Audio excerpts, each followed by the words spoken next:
மதுபான சாலைக்கு எதிரான போராட்டத்தில் ஆடுகளை அகற்றி அசிங்கமாக நடந்து கொண்ட நபரால் பரபரப்பு. விடுதலை புலிகள் தொடர்பான வழக்கில் இருந்து 5 வருடங்களின் பின் விஜயகலா விடுதலை.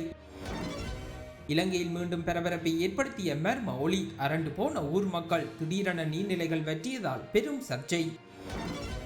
நாடாளுமன்றில் செங்கோலை தொட்டதால் கொதித்தெழுந்த சபாநாயகர். கலவரமாகிய சபை.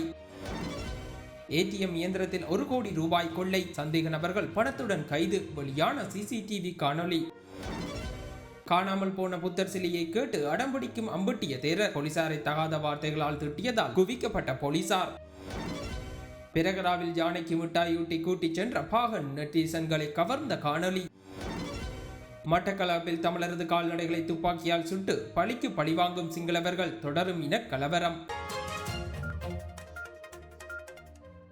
கண்டியில் இடம்பெற்ற பிரகராவில் யானைகள் வீதியில் ஊர்வலம் செல்லும் போது மிகவும் அழகாக அலங்கரிக்கப்பட்ட யானையும் அதன் பாகனும் தற்போது சமூக வலைதளங்களில் அதிக கவனத்தை ஈர்த்துள்ளனர். யானைகளுக்கும் பாகனுக்கும் மிக நெருங்கிய தொடர்பு இருக்கும். அவை பெற்றோர் குழந்தைகள் போன்ற உறவாக இருக்கும். அந்த வகையில் யானைக்கு பாகன் ஊர்வலத்தின் போது மிட்டாய் ஊட்டிவிடும் காட்சியும் அதனை குழந்தை போல் வாங்கி உண்ணும் யானையும் அதிக கவனத்தை ஈர்த்துள்ளனர் என்பது குறிப்பிடத்தக்கது.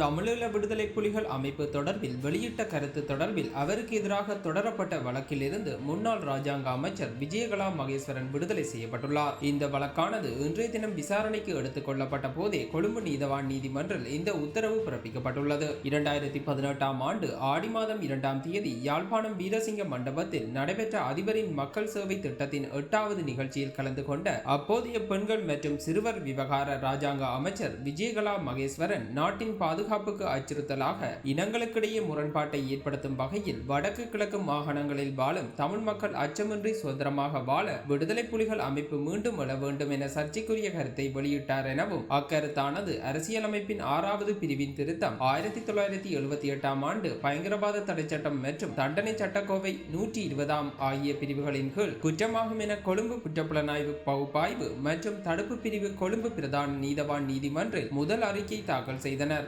இச்சம்பவம் தொடர்பாக ஒழுங்கமைக்கப்பட்ட குற்றத்தடுப்பு பிரிவினரால் கைது செய்யப்பட்ட முன்னாள் ராஜாங்க அமைச்சர் சார்பில் முன்னிலையாகிய அதிபர் சட்டத்தரணி தவராசா தனது சமர்ப்பணத்தில் விஜயகலா மகேஸ்வரன் அதிபரின் மக்கள் சேவை திட்டத்தின் 8வது நிகழ்ச்சியில் அரசு அமைச்சர்கள் பலர் கலந்து கொண்ட நிகழ்வில் உரையாற்றுகையில் வடக்கு கிழக்கு மாகாணங்களில் தொடர்ச்சியாக பெண்கள் மீது பிரயோகிக்கப்பட்ட வன்முறைகள் குறித்து அவர் அச்சத்தையும் ஆத்திரத்தையும் உணர்ச்சி மேலிட குறிப்பிட்டு பேசியுள்ளார். தமிழீழ விடுதலை புலிகளின் ஆட்சி காலத்திலே இதுபோன்ற துஷ்பிரயோகங்கள் இடம்பெறவில்லை. அப்படி நடைபெற்றால் அதற்கான தண்டனைகள் பாரதூரமாக இருந்தன. நாட்டின் சட்டம் ஒழுங்கு பாதுகாக்கப்பட வேண்டுமாயின் அத்தகைய நிர்வாகம் ஒன்றினை தற்போது நாம் ஏற்படுத்த வேண்டும் என்று கருதியதாகவே அவரது கருத்து அமைந்திருந்ததே அன்றி நாட்டின் பாதுகாப்புக்கு அச்சுறுத்தலாக இனங்களுக்கிடையே முரண்பாட்டை ஏற்படுத்தும் வகையில் உரையாற்றவில்லை என்ற சமர்ப்பித்தலை அடுத்து 2018 ஆண்டு அக்டோபர் மாதம் 8ஆம் தேதி விஜயகலா மகேஸ்வரனை 1 லட்சம் ரூபாய் சரீர பிணையில் நீதிமன்றம் பிணையில் விடுதலை செய்திருந்தது. இன்றைய தினம் 19ஆம் தேதி வழக்கு நீதிமன்றில் மேலதிக விசாரணைக்காக அழைக்கப்பட்ட போது குற்றப்புலனாய்வு பகுப்பாய்வு மற்றும் தடுப்பு பிரிவு காவல்துறையினர் நீதிமன்றில் தமது சமர்ப்பணத்தில் 1978 ஆண்டு பயங்கரவாத தடை சட்டம் மற்றும் தண்டனை சட்ட கோவை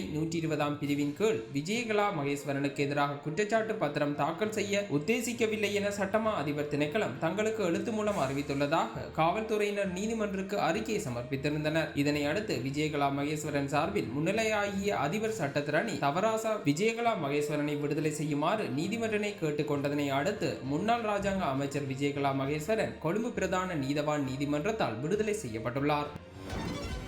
நேற்றைய தினம் காலை 10 மணிக்கு நோரூர் பிரதேச சபைக்கு உட்பட்ட பகுதியான டிகோயா சலங்கந்தை ஓட்டரி பிரிவில் புதிதாக அமைய இருக்கும் மதுபான சாலை வேண்டாம் என கோரிக்கை முன்வைத்து அப்பகுதியில் உள்ள மதகுருமார்கள் இளைஞர்கள் கிராம மக்கள் ஒன்றிணைந்து பாரிய அளவிலான எதிர்ப்பு ஆர்ப்பாட்டம் மற்றும் ஊர்வலம் ஒன்றினையும் நடத்தியிருந்தனர். இந்த ஆர்ப்பாட்டம் அப்போதில் உள்ள மதகுருமார்கள் ஏற்பாடு செய்து சலங்கந்தை ஓட்டரி பகுதியில் இருந்து ஊர்வலமாக டிகோயா நகரை வந்து அடைந்திருந்தது. இந்த ஆர்ப்பாட்டக்காரர்கள் நுவரெலியா மாவட்டத்தில் இனியும் மதுபான மதுபான சாலைகள் வேண்டாம் எனவும் தற்போது உள்ள அனைத்து மதுபான சாலைகளையும் அகற்ற வேண்டும் மற்றும் மது அற்ற மலையகம் என உருவாக்க வேண்டும் என கோரிக்கை முன்வைத்து இந்த ஆர்ப்பாட்டத்தை நடாத்தியிருந்தனர். இந்நிலையில் இந்த ஆர்ப்பாட்டத்தின் போது நபரொருவர் ஆடைகளை அகற்றி அசிங்கமாக நடந்து கொண்ட சம்பவம் ஒன்று அரங்கேறியுள்ளது. இந்த போராட்டத்தை மென்மேலும் விரிவுபடுத்தும் நோக்கில் அவர் தனது ஆடைகளை களைந்து அரை நிர்வாணமாக காட்சியளித்த சம்பவம் ஒன்று பதிவாகியுள்ளது. அவர் ஆடைகளை களைந்த போது போராட்டக்காரர்கள் போலீசார் என்பனர் இதனை தடுத்துள்ளனர். அவர் தனது ஆடைகளை களைந்து அரை நிர்வாணமாக போராடியுள்ளார் என்பது குறிப்பிடத்தக்கது. இதனால் அங்கு பாரிய குழப்ப நிலை ஏற்பட்டுள்ளது.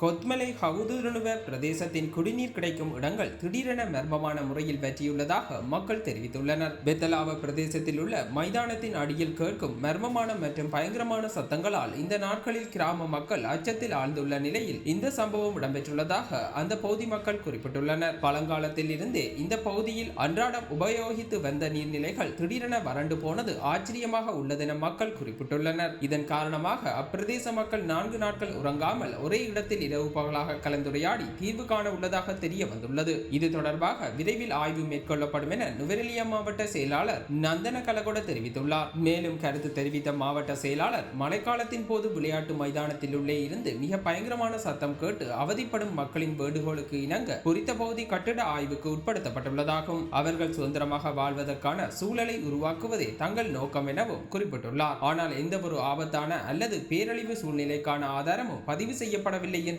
விசாரணைகள் வெளிப்படுத்தியுள்ளன. எனினும் புவியியல் மற்றும் சுரங்கப் பணியகம் விரைவில் சிறப்பு விசாரணை நடாத்தும் என அவர் குறிப்பிட்டுள்ளார்.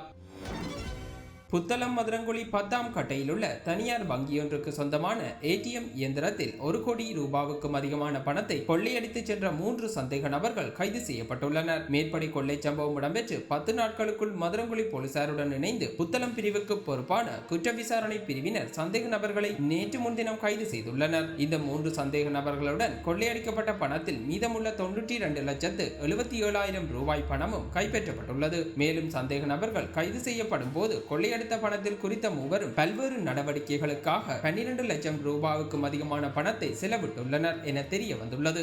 அந்த தனியார் வங்கியின் பாதுகாப்பு மற்றும் பண பரிவர்த்தனைக்கு பொறுப்பான தனியார் பாதுகாப்பு பிரிவில் கடமையாற்றும் அனுராதபுரம் மற்றும் கல்கமுவ பகுதிகளைச் சேர்ந்த இருவரும் அனுராதபுரத்தில் வியாபாரத்தில் ஈடுபட்டு வரும் கடுகஸ்தோட்டை பிரதேசத்தைச் சேர்ந்த மற்றொரு நபருமே இந்த கொள்ளை சம்பவத்தில் ஈடுபட்டுள்ளனர் என்று தெரிவிக்கப்பட்டுள்ளது. இவ்வாறு புத்தளம் குற்ற விசாரணை பிரிவினரால் கைது செய்யப்பட்ட சந்தேக நபர்கள் மேலதிக விசாரணைகளுக்காக மதுரங்குழி போலீசாரிடம் ஒப்படைக்கப்பட்டுள்ளனர். அதேவேளை சந்தேக நபர்களிடமிருந்து கைப்பற்றப்பட்ட பணம் மற்றும் அவர்கள் பயன்படுத்திய பொருட்களும் மேலதிக விசாரணைகளுக்காக மதுரங்குழி போலீசாரிடம் ஒப்படைக்கப்பட்டுள்ளன.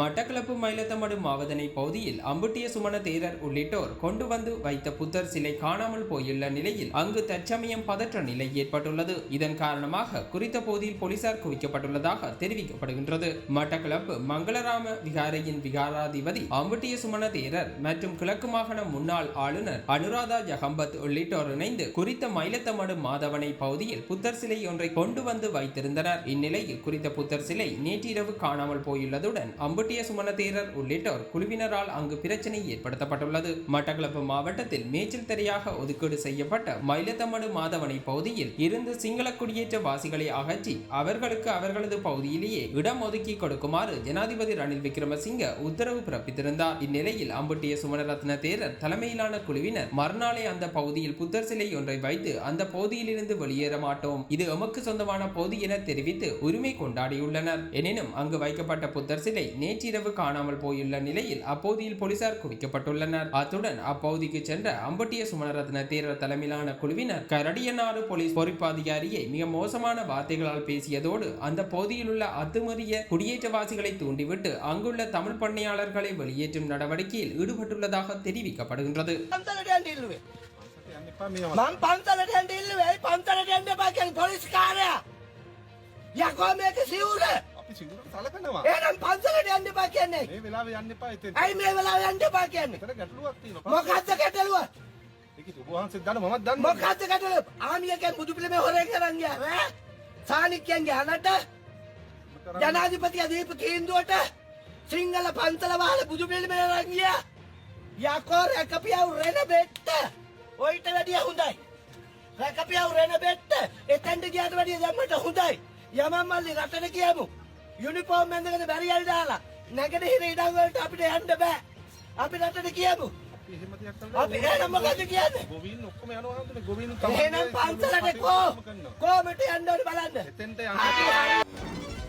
மட்டக்களப்பு மயிலத்தமடு மாதவனை பகுதியில் தொடர்ச்சியாக கால்நடைகள் மீது துப்பாக்கிச் சூடுகள் நடாத்தப்பட்டு வரும் நிலை காணப்படுவதாக கால்நடை பண்ணையாளர்கள் தெரிவித்துள்ளனர். மேய்ச்சல் தரை பண்ணையாளர்களின் நிலங்கள் அபகரிக்கப்பட்டு அங்கு சட்டவிரோத பயிற்சிகைகள் முன்னெடுக்கப்பட்டு வரும் நிலையில் கால்நடை பண்ணையாளர்களின் கால்நடைகள் மீது தொடர்ச்சியான தாக்குதல்கள் முன்னெடுக்கப்பட்டுள்ளன. கடந்த 3 தினங்களுக்கு 3 கால்நடைகள் மீது துப்பாக்கிச் சூடு நடாத்தப்பட்டு கொல்லப்பட்டுள்ளதாக பண்ணையாளர்கள் தெரிவிக்கின்றனர். அத்துடன் பண்ணையாளர்களின் குடியிருப்புகளும் அண்மையில் சட்டவிரோத பயிற்சியாளர்களினால் எரியூட்டப்பட்டிருந்த நிலையில் தொடர்ச்சியாக கால்நடைகள் மீதும் தாக்குதல் முன்னெடுக்கப்பட்டுள்ளன. இந்நிலையில் அப்போதியில் புத்தர் சிலையும் வைக்கப்பட்டு சட்டவிரோத குடியேற்ற செயற்பாடுகள் தீவிரமடைந்துள்ள நிலையில் சட்டவிரோத காணி அபகரிப்பாளர்களை வெளியேற்றும் வரையில் போராட்டத்தினை கைவிடப் போவதில்லை என கால்நடை பண்ணையாளர்கள் தெரிவித்துள்ளமை குறிப்பிடத்தக்கது. பாராளுமன்ற சபை நடவடிக்கையில் ஏற்பட்ட அமளி துமளிகளால் சபை நடவடிக்கைகள் 10 நிமிடங்களுக்கு ஒதுக்கி வைக்கப்பட்ட நிலை ஏற்பட்டுள்ளது. பாராளுமன்ற உறுப்பினர்களுக்கு இடையில் ஏற்பட்ட வாய் தர்க்கத்தினால் சபாநாயகரினால் சபை நடவடிக்கைகள் இவ்வாறு ஒத்திவைக்கப்பட்டுள்ளது. இன்றைய பாராளுமன்ற அமர்வில் வாய்மூல கேள்விகள் தொடுக்கப்பட்ட நிலையில் பாராளுமன்ற உறுப்பினர்களுக்கு இடையில் கடும் வாய் தர்க்கம் ஏற்பட்டுள்ளது. இதன்போது பாராளுமன்றத்தில் செங்கோலை தொட்ட பாராளுமன்ற உறுப்பினர் மன்ன பெரும சபையில் இருந்து வெளியேற்றப்பட்டுள்ளார். அவர் இன்றிலிருந்து 4 வாரங்களுக்கு சபை அமர்வில் கலந்து கொள்ள முடியாது என சபாநாயகர் உத்தரவிட்டிருந்தார். நிலையியல் கட்டளையின் பிரகாரம் செங்கோலை தொட்டமை குற்றமாகும் என்பது குறிப்பிடத்தக்கது.